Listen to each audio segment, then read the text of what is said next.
Sobre o Detran, esqueci de perguntar uma coisa. O plano de cargos lá tá meio antigo já, acho que 94 foi o último que teve e tem cargos de datilógrafo ainda, eu acho. Vocês têm previsão de mudar esse plano de cargos, fazer um plano de cargos novos, com novos cargos? Existem essas, vamos dizer assim, essas imperfeições ainda por conta do avanço e do próprio tempo, não só no Detran. Tá certo? Não só no Detran, na própria Polícia Civil, tá certo? Isso existe, só para poder citar uma outra evidência. O contexto do Detran, ele tem uma situação especial. Por quê? Porque 100% do conjunto dos servidores de nível médio do Detran, eles têm uma gratificação de 100% do salário. E o conjunto dos servidores de nível superior tem uma gratificação de 80% do salário. Né? E essa gratificação, ela é, na verdade, também incorporada quando eles vão para a aposentadoria. Então, quando você analisa esse contexto, você não pode analisar, às vezes faz, o meu vencimento básico, ele está aquém de uma, vamos dizer, teórica média do Nordeste, que deveria ser um parâmetro para a gente. Assim, tudo bem. Mas quando a gente vai ver de remuneração, a gente vê que, na verdade, nós estamos acima. E principalmente quando a gente entende que essa gratificação, que como eu falei, não é uma gratificação por desempenho, é uma gratificação assegurada para a totalidade dos servidores de nível médio e a totalidade dos servidores de nível superior, à base de 100% para o nível médio e 80% para o nível superior. Isso é levado para a aposentadoria, então a gente entende isso como sendo, na verdade, né, um direito líquido que ele tem, que está, na verdade, agregado ao salário. Então, a gente tem que analisar nesse contexto. Então, às vezes, esse detalhe é importante a gente analisar. E o que resulta mais eficiente? Contratar estatutário, seletista, terceirizado? O que é mais eficiente? Contratar estatutário, seletista, temporário, corporativado ou terceirizado? Não acredito que tenha uma regra geral para isso. Não acredito que seja a categoria, a forma de contratação A, B, C ou D. Eu acredito que esse mix seja importante. Né? A coisa eu estava semana passada vendo uma apresentação que foi feita acerca de uma pesquisa na Austrália, considerado o país mais avançado do ponto de vista do poder público, né, dos servidores. E falando que uma das coisas que eles tinham, vamos dizer assim, como sendo importante, era a possibilidade, vamos dizer assim, mais fácil do que no Brasil, do servidor ser dispensado de serviço público. Óbvio que não é isso que ninguém quer. É óbvio que não. É óbvio que a determinadas carreiras a estabilidade ela é um ponto fundamental, principalmente para poder garantir o servidor de que ele não vai ter qualquer questão política ou qualquer questão de outra ordem que vai interferir na sua ação que deve ser isenta no dia a dia. Mas, por outro lado, isso não pode se transformar, né, vamos dizer, numa questão que o coloque numa situação de passividade, né, com relação aos avanços do dia a dia, que são aí notórios. Então, por isso que eu digo que esse mix de contratação é que faz a diferença. Tudo na vida tem uns pontos positivos, tem uns pontos negativos. O que a gente tem que fazer é potencializar os positivos e minimizar os que não sejam tão positivos. E a estabilidade do servidor é uma necessidade ou um obstáculo no trabalho deles? A estabilidade é o que eu falei, né, nesse momento anterior. Eu tenho uma posição muito clara de que ela é importantíssima, que ela é fundamental, como eu falei, para asseverar, né, ao servidor público, né, a possibilidade de ele desempenhar a sua função com plena isenção. E, obviamente, em áreas específicas isso é mais importante, né, isso é mais decisivo, e em outras áreas menos. Mas isso não pode, de modo algum, se transformar numa vantagem que se transforme, de alguma maneira, num relaxamento, numa passividade, em uma inércia por parte do servidor para o seu contínuo aprendizado. A única certeza que a gente tem na vida, tá certo, que a gente tem, além da que a gente vai encerrar, né, que essa daí não tem nenhuma dúvida, é que a gente tem que estar no dia a dia construindo um novo aprendizado. Né? Aprender a aprender é a coisa mais importante que a gente faz na vida. Né? Ter essa possibilidade de estar sempre aprendendo. E fazendo um processo que eu gosto de chamar, que é o processo de uma desaprendizagem reconstrutiva. O processo de desaprendizagem reconstrutiva é a gente conseguir tirar do nosso HD o tanto de coisa que a gente já aprendeu na vida que hoje não nos servem mais. Então a gente tem que estar sempre aprendendo novas coisas e desaprendendo coisas que a gente aprendeu, como quando eu era aluno, aprendi que o átomo era indivisível e depois foi entendido que não. Então, só um exemplo básico.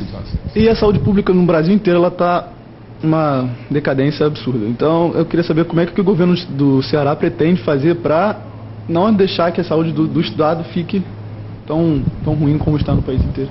Eu te asseguro que o estado do Ceará, a partir do ano que vem, a partir do final do ano que vem, vai ter a melhor rede de saúde pública do Brasil. O governador Cid Gomes, ele é uma pessoa que tem uma visão muito ampla. Primeiro, o governador Cid, ele consegue aliar, na minha opinião, dois predicados que normalmente são difíceis de serem aglutinados em um homem público.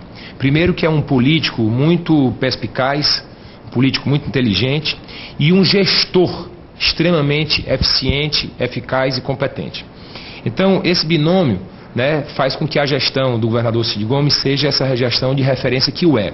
Principalmente quando a gente vai analisar. Todas as áreas são fundamentais e importantes no governo, mas o governador tem uma atenção especial pela área da segurança pública, a área da educação e a área da saúde. Isso aí não há a menor dúvida, isso aí é nítido. E quando a gente fala de saúde, obviamente a gente identifica nele uma grande realização dele de poder prover aos cearenses essa rede, por exemplo, como ano passado ele inaugurou o primeiro hospital regional do interior do Ceará, né, que é o Hospital do Cariri. Então, ele está construindo hoje o Hospital Regional da Zona Norte, isso, o de Sobral que você está mencionando. Tem ligação com essas 1.600 vagas que vão para lá para esse hospital? Não, normalmente é feito por meio de uma OS que nós temos qualificado. O governo do estado tem 6 OS que são qualificadas pelo governo do estado para nos ajudar também, né, nesse trabalho de cada vez prestar o melhor serviço para o conjunto dos cearenses, né? Então, só completando. Esse é o Hospital Regional do Cariri, o Hospital da Zona Norte, tá, que também está em construção, vai ficar pronto nos próximos meses. Um outro hospital no município de Xeramubim, que é o Hospital do Sertão Central. Mais um outro hospital que o governador assumiu o compromisso de construir, um hospital universitário aqui no município de Redenção. E mais um hospital de urgência e de emergência localizado aqui na região metropolitana de Fortaleza. E aí a gente sabe, né, quando a gente coloca toda essa rede, além disso, 21 policlínicas, 18 centros de especialidades odontológicas, que são os CELS, o SAMU, enfim, todo esse serviço de saúde, isso tem um custo muito grande para o Estado. Por isso que a gente tem aquela questão do pensamento macro, né? Tomar sempre as decisões, essa orientação do governador e, acima de tudo, o seu exemplo e a sua prática no dia a dia, pensando, né, não num segmento em específico, mas sim qual é o legado que ele, governador Cid Gomes, está deixando para o Estado do Ceará e para a sua gente. Existe algum planejamento de valorizar o magistério do Estado? Olha, o que eu posso te dizer com relação a isso é o seguinte: a disposição do governo, primeiro, sempre, em qualquer circunstância, mesmo em circunstâncias adversas, é de dialogar. Sempre de dialogar. A negociação, ela sempre parte de uma premissa que haja uma predisposição de ambas as partes, né?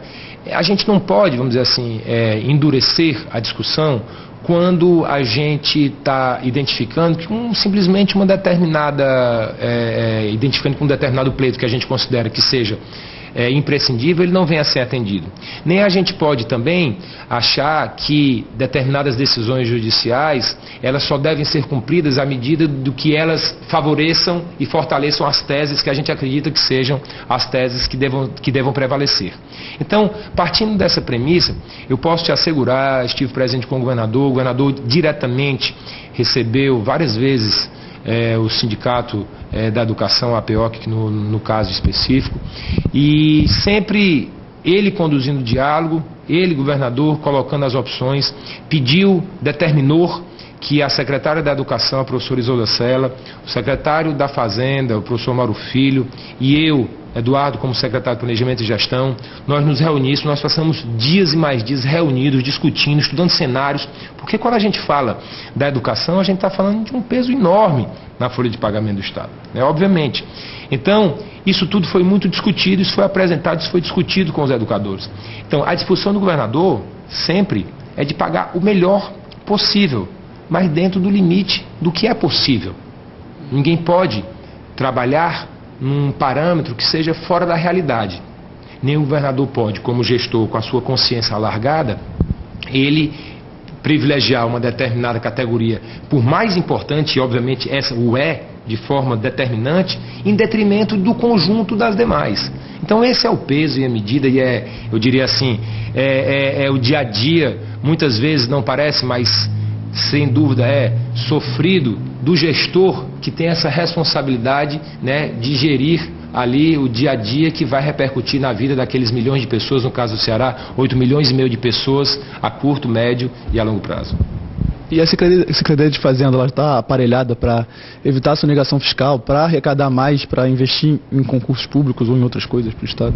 Sim, a nossa Secretaria da Fazenda está muito bem aparelhada, inclusive nós utilizamos a linha de crédito que o BNDES disponibiliza, que é para a modernização dessa gestão fiscal. Então nós estamos cada vez mais colocando o Estado do Ceará numa situação, diria, destacada do ponto de vista também dessa gestão fiscal, né, e arrecadação em específico, sob aí a liderança do secretário Mauro Filho. E quais são os concursos que estão sendo analisados pela CEPLAG?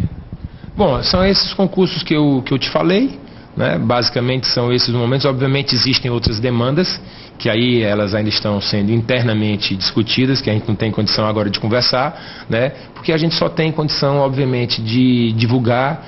E como eu te falei, dessas quase 7 mil, né, são 6.916 vagas que já estão definidas. Isso aí fora todos aqueles outros concursos que a gente ainda não define o número de vagas, né? Como o do Detran, tá certo? Então nós vamos com certeza chegar próximo aí das 8 mil vagas. E as demais, não posso agora te antecipar, porque a gente só pode, por disciplina, né, hierarquia, só fazê-lo após a aprovação do governador Cid Gomes. Então haverá outras autorizações esse ano de vagas? É possível. É possível. É possível. E para o ano que vem? Também bem possível. E quanto orçamento de 2012 vai reservar para a admissão de novos servidores? Não, a gente está prevendo aqueles concursos que já estão aprovados. Basicamente, a gente prevê isso aí. A gente prevê um crescimento vegetativo, normalmente quando a gente vai fazer o PPA, a gente coloca um crescimento vegetativo da ordem de 1,4%. Esse é, em geral, o número que a gente trabalha. A gente só faz um tratamento diferenciado no caso da educação, que aí a gente prevê um crescimento vegetativo de 3,4%. Mas para o conjunto dos servidores a gente trabalha com 1,4%. Então você não tem ideia se vão ser lançadas, quantas vagas vão ser lançadas para o ano que vem? Não, eu não posso te precisar, não posso te dar essa garantia, tá certo? O que a gente quer agora é trabalhar com essas que estão postas aí para poder consolidá-las. Tá bom, obrigado. É isso aí. Muito obrigado.